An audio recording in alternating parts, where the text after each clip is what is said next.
Bonsoir à toutes et bonsoir à tous. Une femme ce soir, elle s'appelle Evelyne Elzesser. Vous êtes suisse, Absolument. vous êtes spécialiste autour des expériences de la mort, que ce soit les MI et aussi des vécus subjectifs de contact avec un défunt, VSCD. Vous êtes conférencière, vous avez écrit pas mal de livres.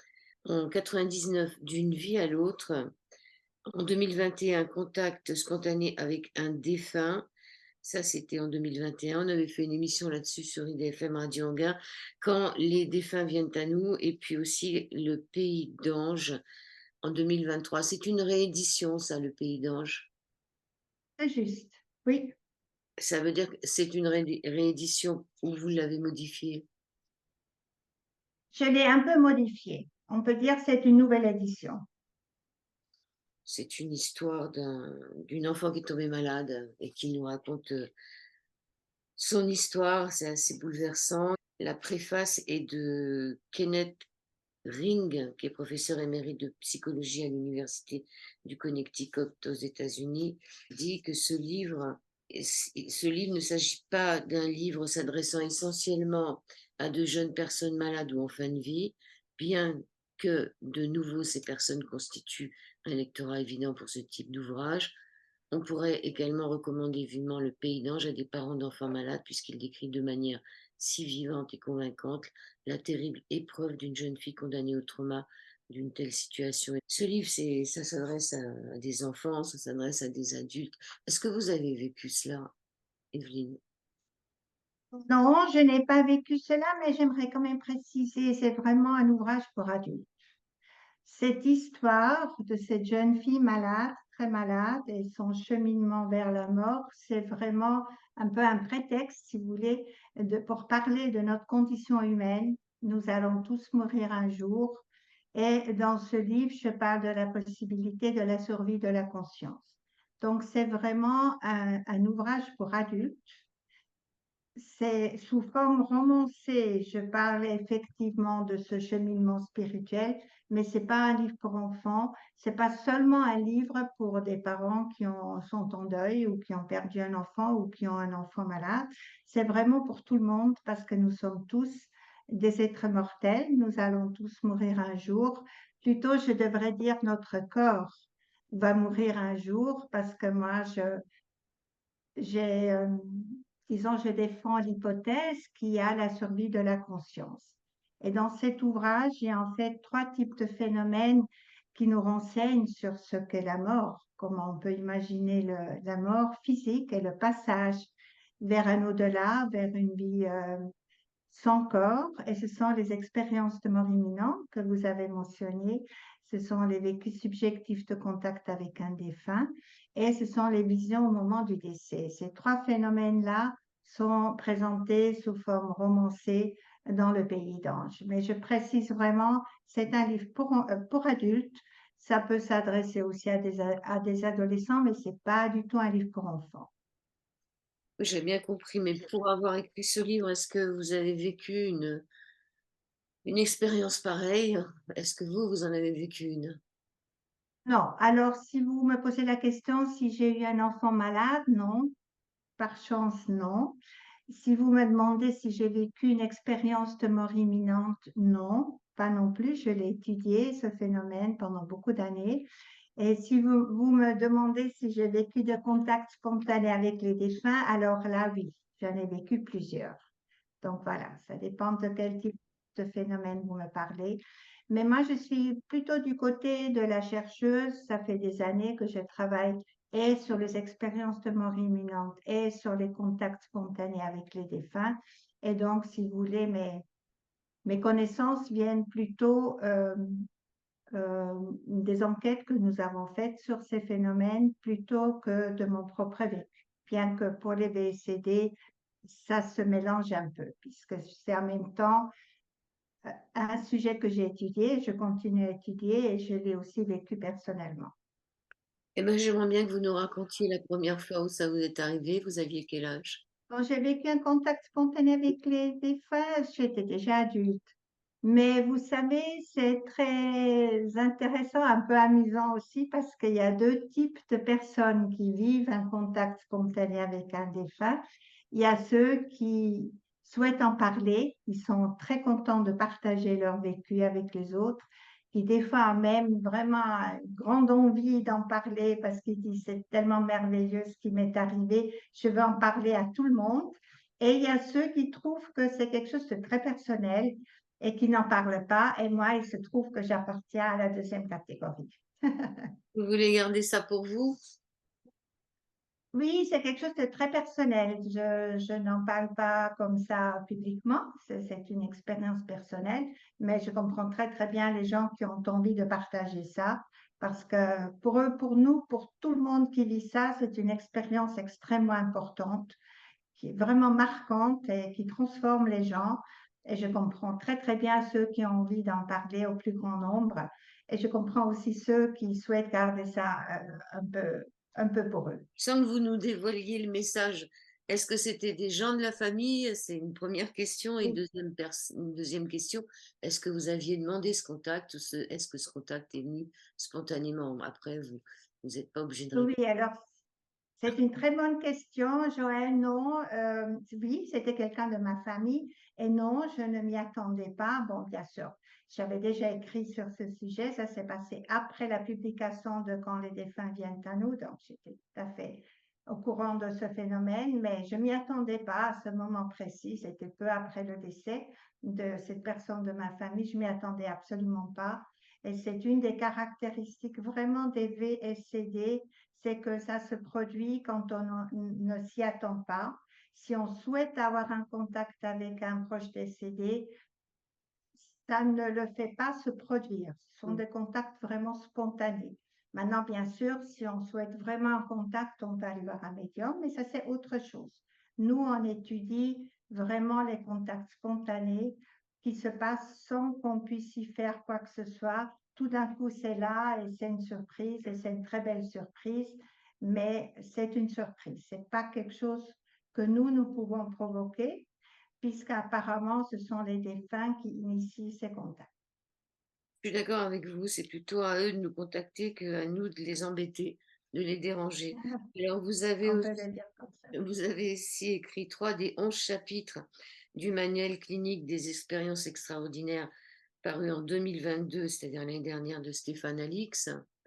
Oui. Vous n'arrêtez pas de travailler. Vous êtes aussi traductrice du livre Des nouvelles de l'au-delà de Bill et Judy Guggenheim, je ne sais pas comment on dit Guggenheim, Guggenheim. Bill et Judy Guggenheim.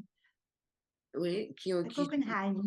le C'est livre, eux qui ont écrit un livre qui s'appelle, c'est un titre un peu kitsch, ça s'appelle Hello from Heaven, qui était un très grand succès aux États-Unis. Et comme je suis amie avec Bill, il m'avait demandé si je pouvais traduire son livre, ce que j'ai fait. Et c'est ça qui m'a en fait vraiment amené vers la recherche que nous avons fait et que nous continuons à faire avec mes collègues de l'Université de Northampton. C'est vraiment la traduction de ce livre et surtout la lecture de ces témoignages. Il y a 330 témoignages dans ce livre de personnes qui ont vécu un contact spontané avec un défunt. Et quand je l'ai traduit, ça a vraiment éveillé mon intérêt dans ce phénomène. Et puis après, j'ai d'abord écrit Quand les défunts viennent à nous. Et ensuite, je me suis dit, maintenant, ce serait vraiment le moment de faire une enquête scientifique sérieuse sur ce sujet qui est peu recherché, contrairement aux expériences de mort imminente qui ont maintenant 50 ans de recherche très rigoureuse, très sérieuse de recherche sur le plan international. Les vécus subjectifs de contact avec les défunts ont été un peu étudiés au 19e siècle et puis ça a perdu un peu le momentum. La recherche s'est un peu arrêtée. Il n'y a plus grand-chose après. Et donc, j'ai obtenu une subvention et j'ai constitué une équipe qui est constituée du professeur Chris Rowe, du professeur associé Callum Cooper et de Sophie Morrison. Ils sont de l'Université de Northampton en Angleterre et de David Lorimer du Scientific and Medical Network. Et nous avons commencé cette enquête en 2018 nous avons fait une première enquête avec un questionnaire très très long, avec 194 questions. C'est vraiment un questionnaire extrêmement long qui a été rempli par plus de 1000 personnes dans les 3 langues que nous avons utilisées pour la première enquête, en français, anglais, espagnol. Donc, précisément, 1004 personnes ont rempli ce questionnaire très, très long. Et ensuite, nous avons reconduit l'enquête en allemand avec encore 235 témoignages ou questionnaires complétés supplémentaires. Et là, nous venons le 1er septembre de lancer la même enquête en chinois. Donc, ça sera très intéressant de voir s'il y a des différences culturelles, comment ce phénomène est vécu par des personnes d'une culture tout à fait différente. Donc, ce projet de recherche de longue durée continue et nous avons déjà eu énormément de renseignements, beaucoup d'informations que j'ai publiées dans mon livre Contact spontané avec un défunt. Là, je donne tous les résultats de cette première enquête illustrés par de très nombreux témoignages, parce que ce sont vraiment les témoignages, le vécu des gens qui est le plus intéressant. Oui, donc ce projet s'appelle After Death Communication. Un projet s'appelle Investigation de la phénoménologie et de l'impact des vécus subjectifs de contact avec un défunt spontané. Donc, nous étudions en même temps la phénoménologie, donc la manière dont ces expériences se déroulent et l'impact que ça a sur les gens, notamment sur leur deuil, sur leur système de croyance. Et voilà, c'est un peu les grandes catégories d'impact que nous avons analysées et que nous continuons à analyser. Alors, de 2018 à 2020, vous avez fait donc ce projet. Après, vous l'avez fait en février 2021, c'était les Allemands, là, sûrement. Et donc, en janvier 2024, ce sera la Chine. Où est-ce qu'on Non, pourra... nous avons déjà lancé l'enquête en Chine le 1er septembre, donc ça fait juste un mois et 1 ou 2 jours que nous avons lancé. Et le projet continue, il y a d'autres groupes linguistiques que nous allons aussi euh, analyser. Disons, nous procédons par groupe linguistique. Donc, on a fait le français, l'anglais, l'espagnol pour la première enquête, après une enquête en allemand, maintenant l'enquête en chinois, et il y aura d'autres langues, d'autres groupes linguistiques qui vont suivre, mais en utilisant toujours le même questionnaire, bien sûr, pour pouvoir comparer les données. Donc là, on a déjà plus de 1200 questionnaires remplis avec donc un très long questionnaire, comme je l'ai expliqué. Et c'est déjà à ce stade-là la collecte de données la plus large mondialement sur les contacts spontanés avec les défunts. Ce sont les Français qui ont répondu en majorité 440 Français, 416 Anglais, 148 Espagnols, 235 Allemands, vous avez dit. Ce serait bien d'aller voir aussi, je sais pas, la Russie, qu'est-ce qu'il y aurait... L'Amérique du Sud, c'est l'espagnol. Oui, ça serait bien quand même Oui, de voir. vous avez raison, c'est le Brésil qui nous intéresse parce qu'ils ont des croyances très, très ancrées, très répandues dans la population. Aussi l'Afrique, bien sûr, où il y a toute Oui, là. une vision de la mort beaucoup plus naturelle que chez nous. Pour eux, c'est normal de contacter ou d'être contacté par les défunts. C'est normal de leur demander leur point de vue, leur avis. Il y a même, je trouve ça une très jolie coutume, je ne sais plus dans quelle tribu, quand ils préparent la table pour le repas, ils mettent toujours un plat pour le défunt, comme s'ils partageaient leur repas avec eux. Donc, c'est quelque chose pour eux de tout à fait naturel. Ils ne comprennent même pas que nous, on étudie ces phénomènes, parce que pour eux, c'est tellement naturel que les défunts, ils sont là autour de nous et ils nous accompagnent, ils nous soutiennent, ils nous aident. Donc, oui, l'Afrique sera aussi très, très intéressant pour nous pour reproduire notre enquête. Et comme je vous ai dit, c'est un projet de longue durée, donc tout ça, c'est encore à faire. Oui, que ce soit l'Afrique du Nord ou que ce soit l'Afrique noire, ça sera encore deux choses différentes aussi. Donc, Absolument. je mettrai le lien sous la vidéo pour ceux que ça intéresse. Vous avez aussi fait la fondation de Sweet Yans, International Association pour les les expériences de mort imminente. Je suis membre fondateur et membre du comité de Swiss IANS. C'est donc la International Association for Near Death Studies. Vous avez aussi IANS en France. Il y a IANS dans plusieurs pays. En fait, ça a été fondé aux États-Unis, mais il y a des branches dans plusieurs autres pays. Et nous, on a fondé Swiss IANS il y a quelques années. Et si, bien sûr, je suis toujours dans le comité et nous sommes assez actifs. Nous organisons des conférences sur les expériences de mort imminente. Et moi, toujours lors de ces conférences, moi, je parle des vécus subjectifs de contact avec les défunts et mes collègues parlent des expériences de mort imminente. Parce que ce sont vraiment des phénomènes très complémentaires, y compris aussi les visions au moment du décès. Ce sont trois types de phénomènes autour de la mort qui se produisent à des moments différents dans la vie des gens. Donc, une expérience de mort imminente quand on est proche de la mort, mais on ne meurt pas.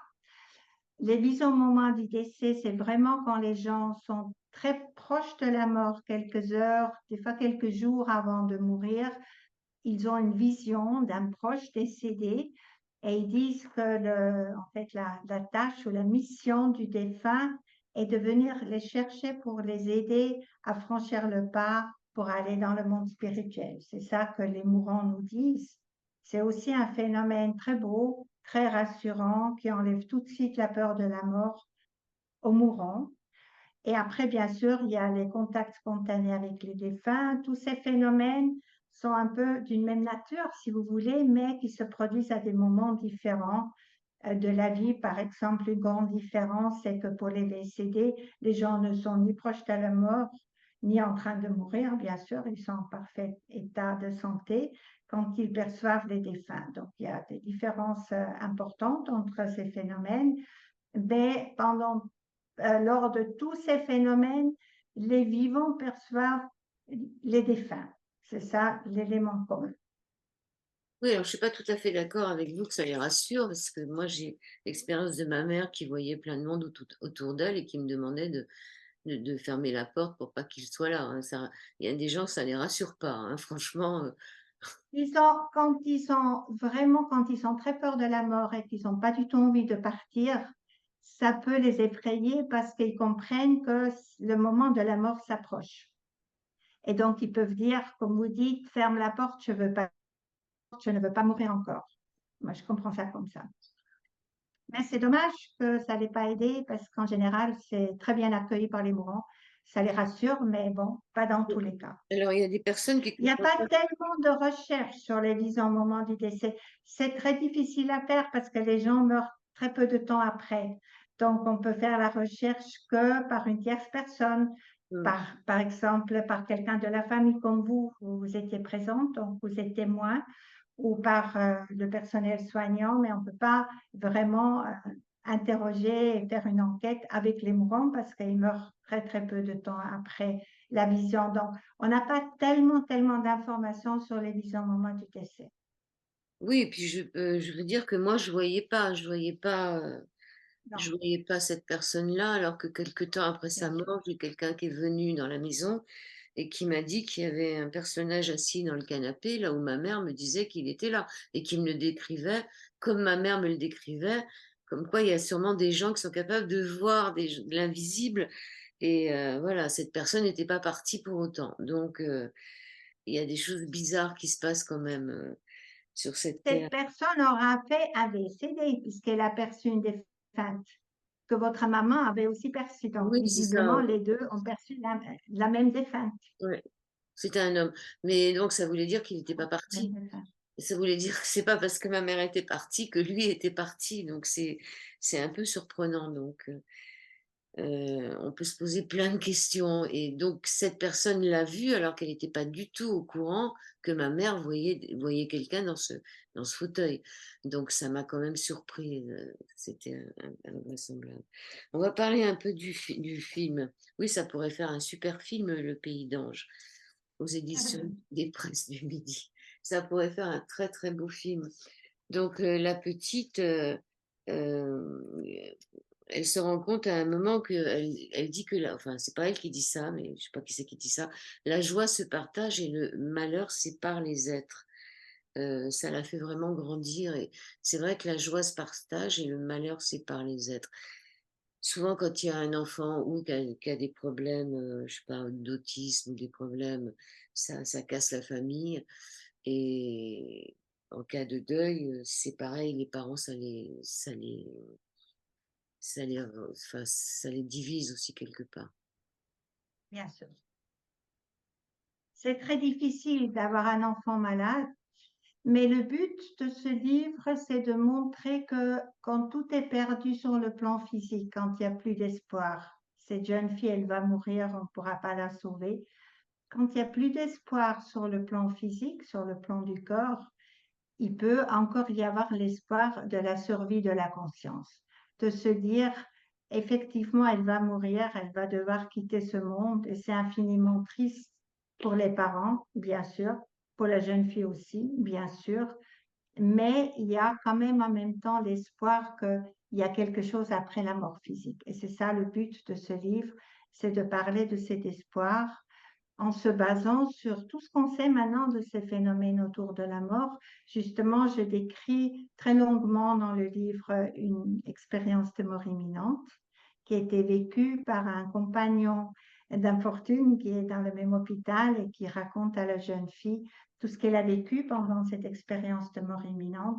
Donc ça, c'est déjà une porte qui vous donne accès à la possibilité de la survie de la conscience. Donc voilà, quand effectivement tout est perdu sur le plan physique, il reste l'espoir de la survie de la conscience après la mort. Oui, elle a 2 aides, qui sont très proches. Enfin, elle a ses parents qui la quittent pas. D'ailleurs, à un moment, même sa propre mère ne la reconnaît pas parce qu'elle a perdu tous ses cheveux, qu'elle s'est fait complètement tondre et sa mère passe devant elle sans la voir. Ça, Ouais. c'est dur.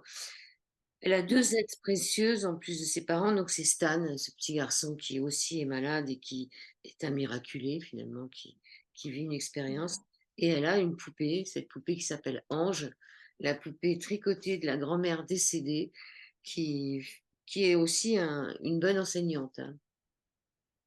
C'est une excellente enseignante, c'est un guide spirituel, je dirais. Alors, lors de conversations nocturnes, elle parle de la possibilité de quitter son corps et de continuer à vivre sans le corps. Et c'est ça, je crois, le plus difficile pour nous, c'est de nous imaginer sans corps physique. C'est très compliqué parce qu'on a l'habitude, évidemment, de fonctionner dans un corps. Et pour qu'il y ait survie de la conscience, il faut que la conscience puisse continuer à fonctionner sans le corps. C'est ça la grande difficulté de s'imaginer ça. Alors, j'ai inventé un jeu qui s'appelle le jeu de l'être absolu où Ange, elle explique à la jeune fille malade que, en fait, nous sommes des êtres absolus et nous avons différentes formes d'expression. Et une de ces formes d'expression, c'est la forme d'expression d'être incarné. C'est quand nous sommes dans un corps, nous sommes des êtres humains et nous fonctionnons avec le corps. Mais ce n'est qu'une des facettes de l'être absolu, parce que quand on quitte le corps, l'être absolu continue à exister sous une autre forme. Et c'est ça, en fait, ce que Ange essaie de lui expliquer et de lui faire comprendre on peut s'imaginer de continuer à exister sans le corps physique, sous forme de notre essence, qui est en fait l'être absolu. Nous sommes un être absolu et nous sommes temporairement dans un corps physique où nous vivons notre vie d'être humain et à un moment donné, quand ça s'arrête, nous continuons notre existence d'être absolu. C'est un peu ça la philosophie derrière que je présente sous forme de jeu. Comme c'est compliqué, il faut le faire sous forme de métaphore, mais la jeune fille, petit à petit, elle s'habitue à cette idée que oui, peut-être c'est possible, que peut-être qu'elle va survivre à la mort de son corps et en cheminant avec Ange, en discutant, en posant des questions, en discutant beaucoup aussi avec Stan par rapport à son expérience de mort imminente et sa nouvelle manière maintenant de voir la vie, de voir la mort. Petit à petit, elle perd la peur de mourir et comme ça, je ne vais peut-être pas parler trop de la fin de l'histoire parce que c'est un roman, il faut quand même laisser un certain suspense, mais ça l'aide à cheminer vers une compréhension très sereine en fait de la mort. Et petit à petit, la peur de la mort diminue et finalement s'évanouit complètement. Oui, mais avant qu'elle rencontre Stan, enfin que Stan lui révèle ce qui lui est arrivé, à la page 67 au chapitre 12, elle dit: «J'avais une question à poser à Ange, une question importante et j'attendais qu'elle veuille bien me parler. Finalement, le lendemain soir, ce fut le cas.» Donc, la petite lui pose la question: «Qu'est-ce qui fait qu'on tombe malade et qu'on meurt?» Et donc, Ange lui répond et un peu plus loin, elle lui dit: «Si Dieu existe, comment peut-il permettre que des enfants tombent malades et meurent?» C'est-à-dire qu'elle pose aussi des questions, ces questions que tout le monde se pose sur l'existence de Dieu, sur et Ange, lui répond. Quand je lui réponds, elle lui dit, tant que tu es dans ton corps, tant que tu es un être incarné, tu ne peux pas comprendre pourquoi tu as attrapé cette maladie, pourquoi d'autres enfants de l'hôpital sont morts si jeunes. Franchement, ça semble tellement injuste et incompréhensible. Elle dit que tant que tu es dans ton corps, tu ne peux pas comprendre parce que tu n'as qu'une partie de l'image. Tu n'as pas l'image dans son intégralité. C'est comme si tu étais dans une vallée. Quand on est incarné, quand on est être humain, on ne voit que certaines choses de la vallée. On va peut-être le flanc de la montagne, on va la forêt, on va peut-être le village voisin, mais on ne comprend pas l'intégralité de cette image-là.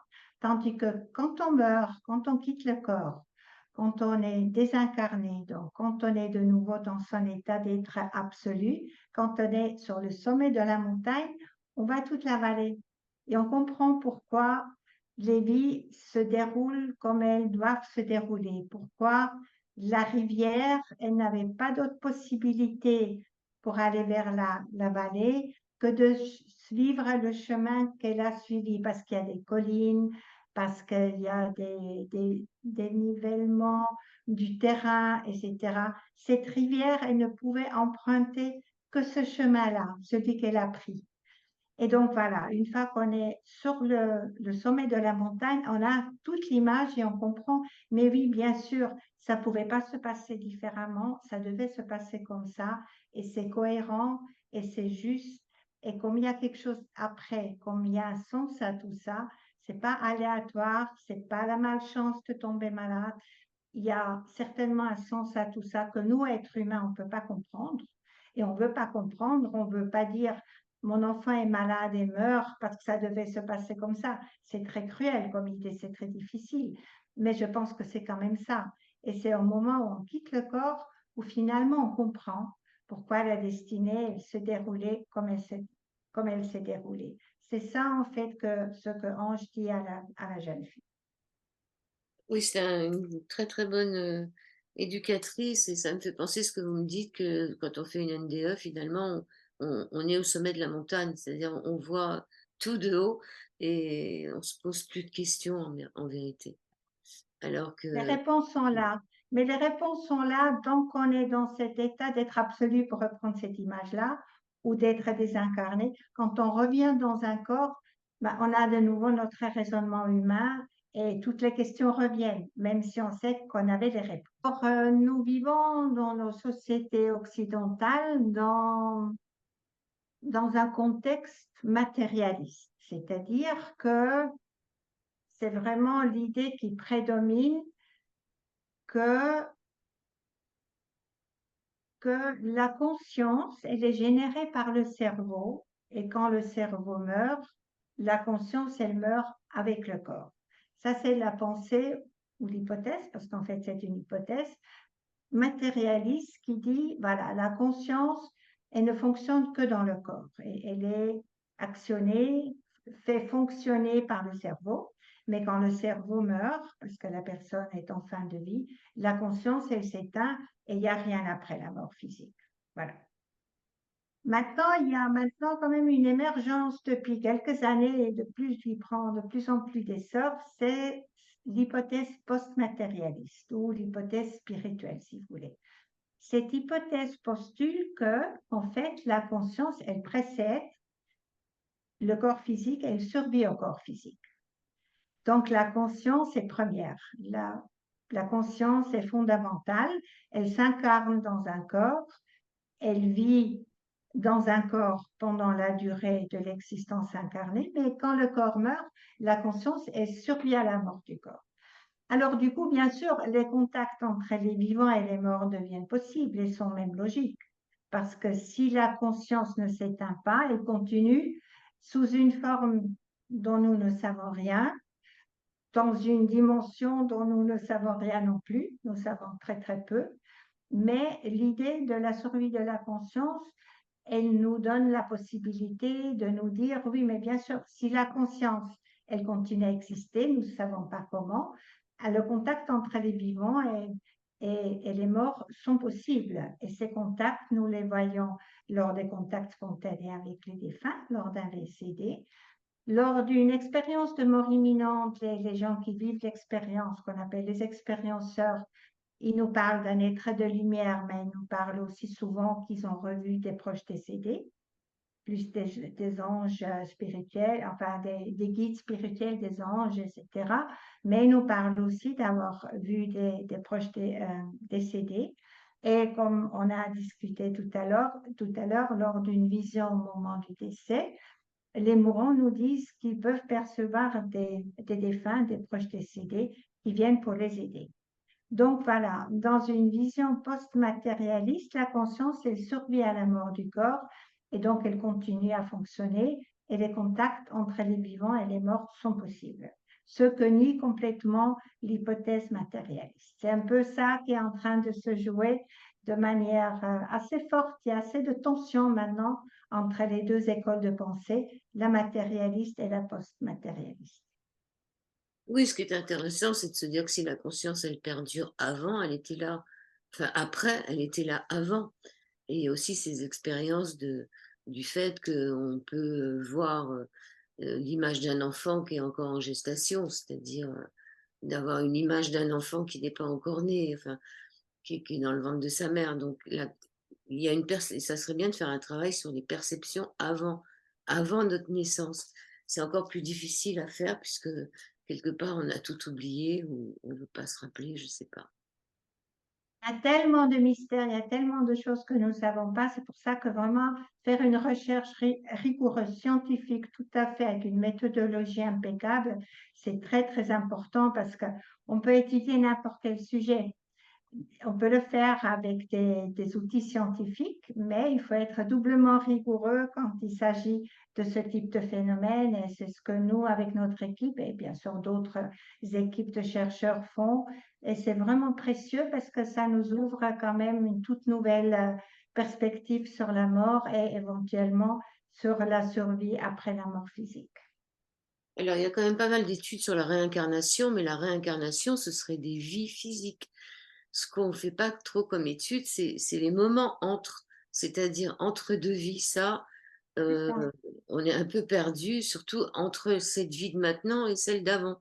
D'où on vient, qu'est-ce qui s'est passé, est-ce qu'on a vraiment été dans une école où on a regardé toute notre vie par au-dessus, puis on fait plus les mêmes bêtises.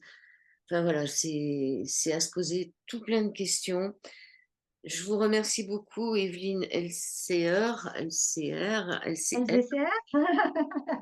Je sais, c'est un nom à prononcer. non, non, Très difficile, je sais. moi j'ai toujours un peu de problème avec les noms. Le livre s'appelle donc Le Pays d'Ange, avec des apostrophes, hein, un ange, il n'y en a qu'un. C'est un roman aux presses du Midi. Et qu'est-ce que vous pourriez dire pour terminer cette émission? Je pense que c'est important de parler de ces sujets-là. Déjà pour les gens qui vivent des contacts spontanés avec les défunts, c'est pas toujours facile pour eux d'en parler à leur entourage. Souvent on ne les croit pas, des fois ils sont un peu ridiculisés, donc c'est douloureux pour eux parce que ce sont des expériences très très importantes pour eux, pour les personnes qui vivent ça spontanément. La même chose, bon, les expériences de mort imminente sont bien connues maintenant du grand public, mais les visions au moment du décès très peu. Donc, c'est vraiment très important de parler de ces phénomènes. Nous, on veut normaliser les VCD. C'est ça aussi l'un des buts de notre travail de recherche, c'est de normaliser. On sait que 50 à 60% des gens vivent spontanément un contact avec un défunt. Et souvent, disons, souvent, 80% de nos sondés ont vécu plusieurs contacts avec un ou plusieurs défunts. Donc, c'est vraiment une expérience tellement courante, tellement normale, pas du tout pathologique, évidemment, ça n'a rien à voir avec une pathologie. C'est quelque chose de très, très courant, c'est juste une expérience humaine normale. Et il faut normaliser, et c'est l'un des buts de notre travail de recherche, c'est d'en parler, que les gens soient informés, soient au courant, puissent en parler plus facilement si ça leur est arrivé, ou sont déjà au courant si quelqu'un dans leur entourage a vécu ce type de phénomène. C'est vraiment important d'en parler, donc vraiment, je pense que c'est le moment maintenant de faire connaître ces phénomènes qui nous ouvrent quand même une perspective tout à fait réconfortante et puis tout à fait positive sur la mort et une éventuelle survie de la conscience après la mort physique. Alors, ces contacts, ça peut être quoi? Par des visions, c'est-à-dire on les voit, ça peut être aussi on les entend, ça peut être aussi ça peut être aussi se manifeste en, je sais pas, en faisant tomber un objet, en sortant une photo d'un album, je sais pas. C'est quoi les contacts au juste? Il y a combien de contacts différents? Alors, on peut percevoir un défunt par 4 des 5 sens. On peut les voir, donc un VCD visuel, donc voir une apparition, c'est peut-être le plus impressionnant. On peut les entendre, donc un VSCD auditif. On peut sentir un parfum, une fragrance caractéristique pour le défunt, donc tout de suite on l'associe avec le défunt, donc un VSCD olfactif et un VSCD tactile quand on se sent touché par le défunt, on sent un baiser sur la joue, on sent une main qui saisit la nôtre, par exemple. Après, très courants sont juste le ressenti d'une présence, donc les VCD lors desquels on sent la présence du défunt, on ne peut pas le voir, on ne peut pas l'entendre, mais on sait qu'il est là. C'est comme s'il y avait une certaine densité dans l'espace, comme une énergie qui est là, qui n'est pas visible, mais qui est là. Et puis les récepteurs, donc les gens qui vivent l'expérience, ils nous disent, je pouvais voir mon père, non, pardon, j'ai ressenti la présence, par exemple, de mon père défunt devant moi un peu sur la gauche. Voilà, ils peuvent localiser dans l'espace, mais sans les voir, justement. Et ces contacts sont toujours très, très courts. Ça dure quelques secondes, au maximum quelques minutes. Et là, ils disent, je savais quand le défunt est arrivé, je savais quand il est reparti. Après, il y a les VCD pendant le sommeil, pendant l'endormissement ou au réveil. Ça, c'est le type dans notre sondage de VCD le plus courant, mais plus que la moitié, 52% de nos sondés ont été réveillés par le contact. Donc, si vous voulez, le contact commençait pendant le sommeil et après ils étaient réveillés et après ils les ont vus, entendus, sentis. Voilà. Après, ça s'intègre dans une des autres catégories des contacts que j'ai énumérés.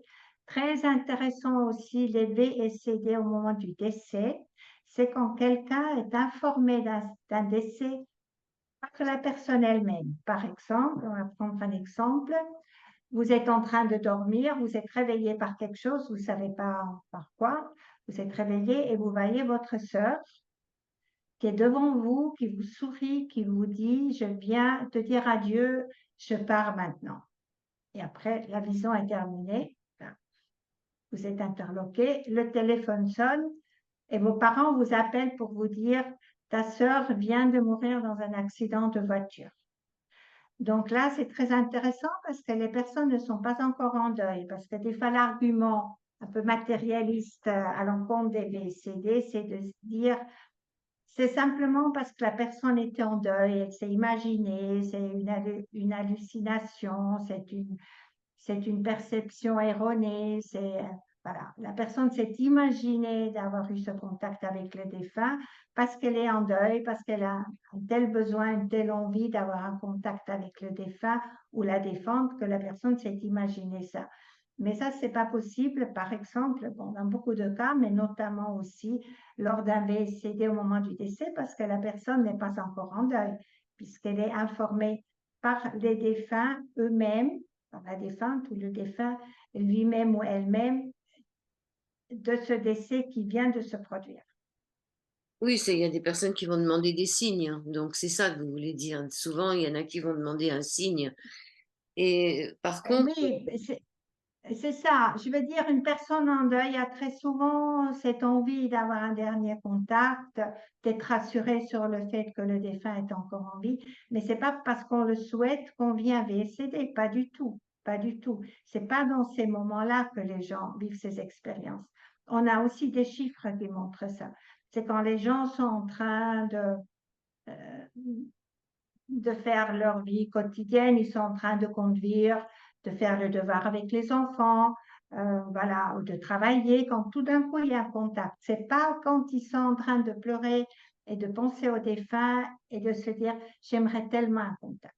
hum, Et ce que j'aimerais ajouter aussi, c'est les messages des défunts. Qu'est-ce qu'ils communiquent, qu'est-ce qu'ils disent? Le plus important qu'ils disent lors de ces contacts, c'est je suis vivant. Je suis en vie, j'ai survécu à la mort de mon corps, je vais bien. Ne t'inquiète pas, arrête de pleurer. Nous allons nous revoir un jour.